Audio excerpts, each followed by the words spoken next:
कितना उम्र होगा उन लोगों का, कुछ 23-24।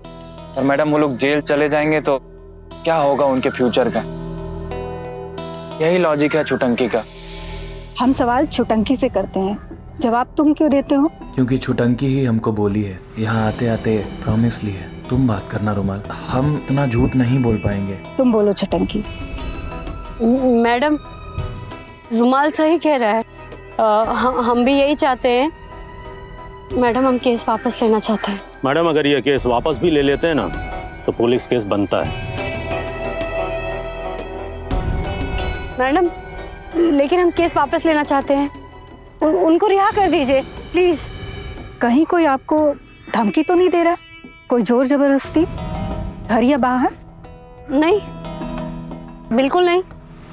हमको माफ कर दीजिए मैडम, हम आपको सच नहीं बता सकते। हमारी फैमिली, हमारे पापा, सबकी जान खतरे में है। लड़कों के भविष्य के बारे में सोचकर उनको रिहा कराना अच्छी नियत है, पर कई बार अपराधी को उसके अपराध की सजाएं ठीक करती है।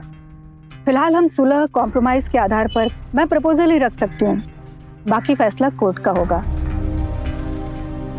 रमेश जी, आप कोर्ट में अर्जी डाल दीजिए। Okay madam.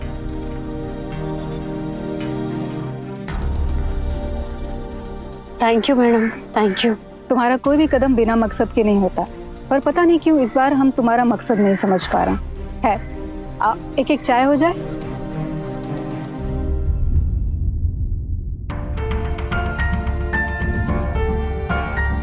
तुम्हारा ही अच्छा है।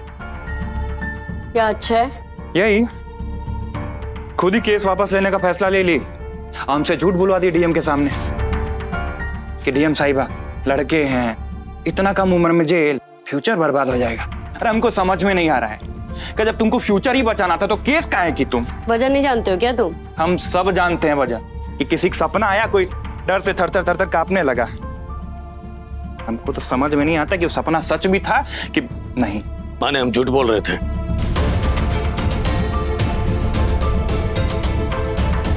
नहीं मतलब हम लोग इतना लड़ भिड़ के सबूत इकट्ठा किए, गवाह जुटाए, एकदम एक पल में केस वापस। ये घर का इज्जत चला जाए, ये घर चला जाए, तुमको कोनो फिक्र नहीं है? कोनो फिक्र नहीं है तुमको? पापा हमको कल छुटंकी की इज्जत का फिक्र है और कुछ नहीं। और उसी की इज्जत बचाने के लिए तो मुहिम चला था ना, और हम लोग यहाँ किसी और का गला छोड़ने चले गए। क्या क्या बोला तू? फिर से बोल बोल बोल बोल। क्या बोला? कुछ नहीं बोला। देखा देखा इसका तेवर, बहुत जबान चलने लगा इसका। क्या पड़ पड़ा था, सुना?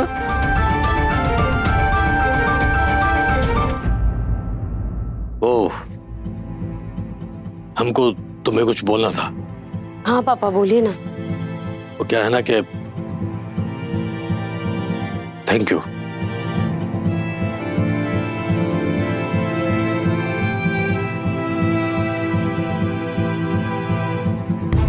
आपका सब किताबें ताब में इतना दिमाग लग रहा है, कभी कभी पलट काहे नहीं लेते हैं सबको?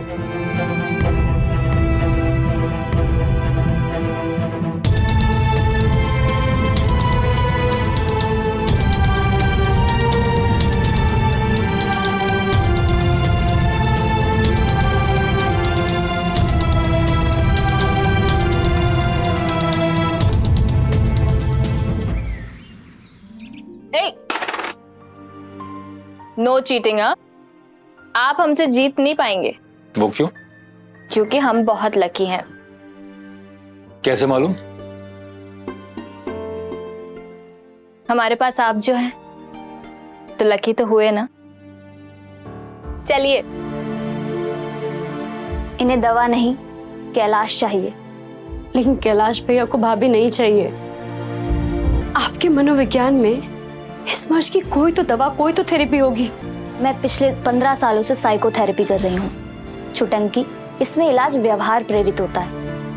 आप कैलाश से बात कीजिए, वो प्यार नहीं कर सकते तो कम से कम नेहा की तरफ एम्पैथी तो दिखा सकते हैं। हंसते हुए अच्छी लगती हूँ तो क्या इसका मतलब ये नहीं कि आप हंसा हंसा के हमें रुला दे। देखिए, मिल गई आपको आपकी क्वीन, आपकी रानी। वो तो तुम हो स्वीटहार्ट। चलिए खेलिए। ये हंस सकती हैं रोती हैं, घर के काफी काम भी करती हैं। नेहा इनके अंदर अब भी जिंदा है, बस अपने दुख के जंगल में कहीं खो गई है। इन्हें निकालना होगा प्यार से हाथ थाम के उसको, जिसके मन के जंगल में ये कहीं भटक गई हैं। कैलाश भैया,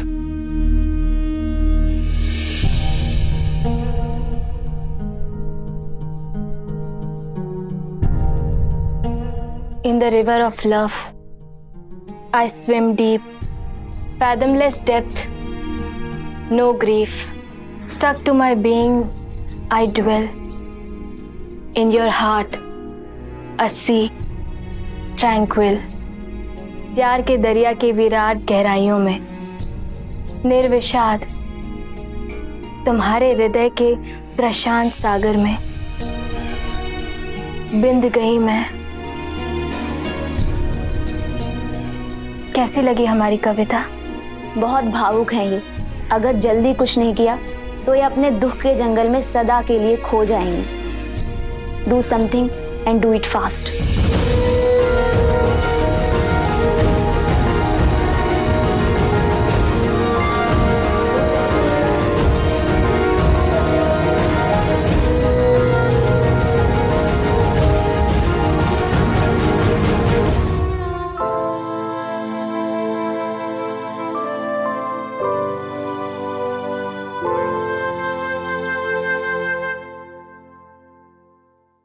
कहा जी, यही पढ़ाई चल रहा है तुम्हारा?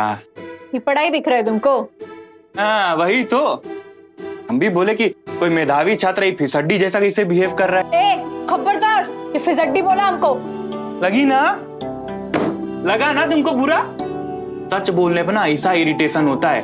तुम बड़े सत्यवादी हो, सुबह शाम झूठ पे झूठ, झूठ पे झूठ और उंगली हम पर। बाहर भी हमारे बारे में यही सब बोलते होगे।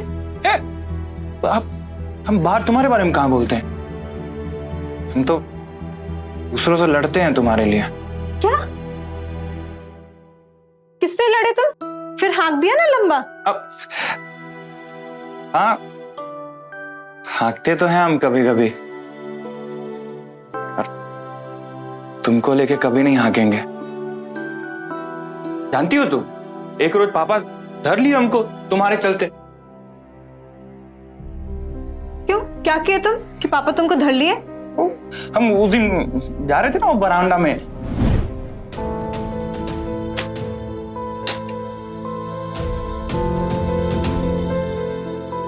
ये सब कहाँ है? इसको जानते हैं आप?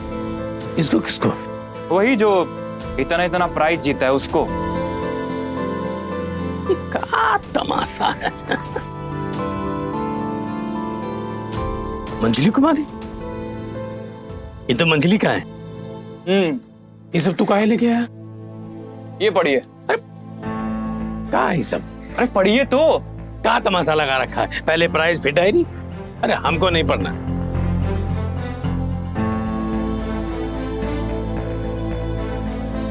ये पढ़िए।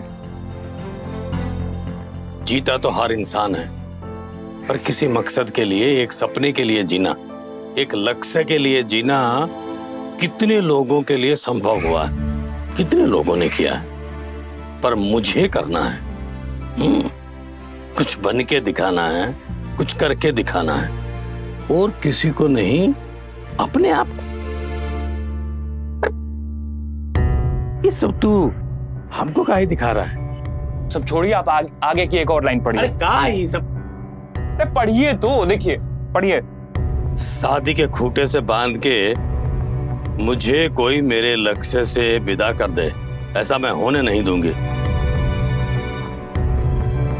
अरे बकवास है सब।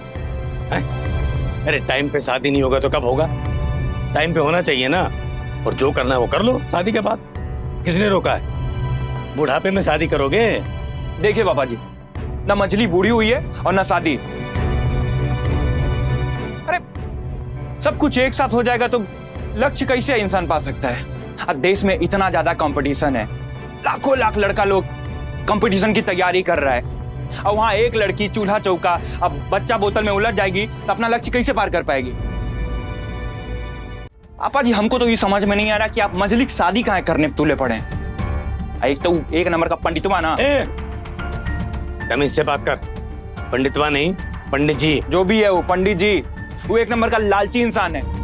हम बोल रहे हैं वो आपसे दक्षिणा के लालच में कर रहा है और दूसरे क्लाइंट से वो पैसा लेगा, बस हमारी एक जिंदगी चौपट हो जाए तो चलेगा सब उसका।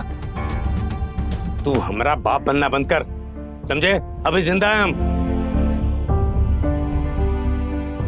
और एक बात बता हमको, ये बिना स्वार्थ के कोई कुछ करता नहीं है, और तू मंजली का इतना वकालत कर रहा है, उसका डायरी पार करके जासूसी से तो हमरे पास लेके आया। जासूसी नहीं करते हैं। तो इसमें तेरा क्या है? क्यों कर रहा है ये सब तू? लाभ, स्वार्थ। हमारे मन में ऐसा कुछ भी नहीं है। हम भी इसी फैमिली के मेंबर हैं, हमको भी फिक्र है, अब आप माने या ना माने, लेकिन हमारा यहाँ एक अलग रोल है। हम लोग साथ में बड़ा हुए हैं ना, तो फिक्र तो होगा ही। तेरे मन में चल क्या रहा है? अब हमारे मन में क्या, कुछ नहीं चल रहा है। ये बाल हमरा धूप में सफेद नहीं हुआ है, समझे?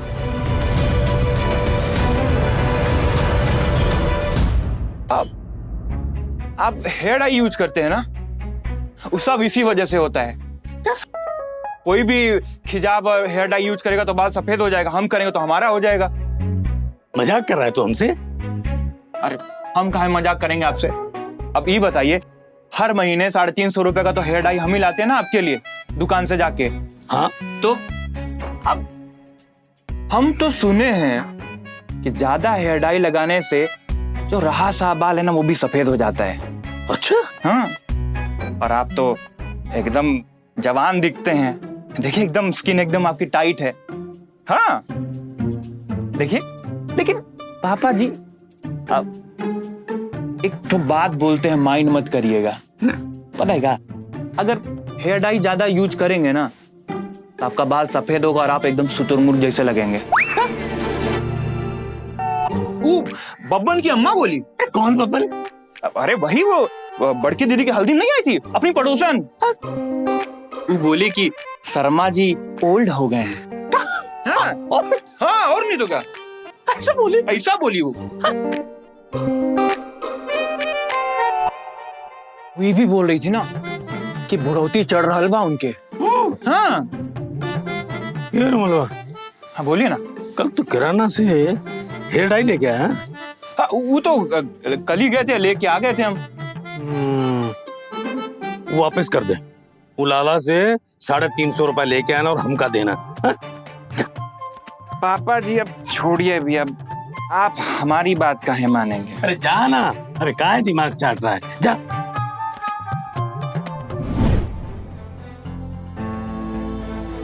अभी बताओ, हम तुम्हारी शादी रोकने के फेर में पड़े हैं और तुम पढ़ा लिखा छोड़ के ये वीडियो दर्शन कर रही हो। सुनो बाबू, अपनी शादी रोकने के लिए हमें तुम्हारी जरूरत नहीं है। कोई करके तो दिखाए हमारी शादी ते, बत्ती सी झाड़ देंगे उसकी।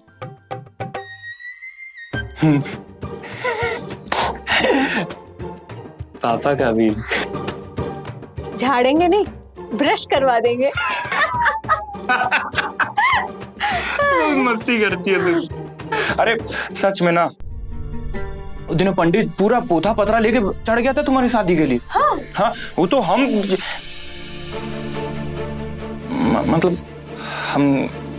क्या किए तुम?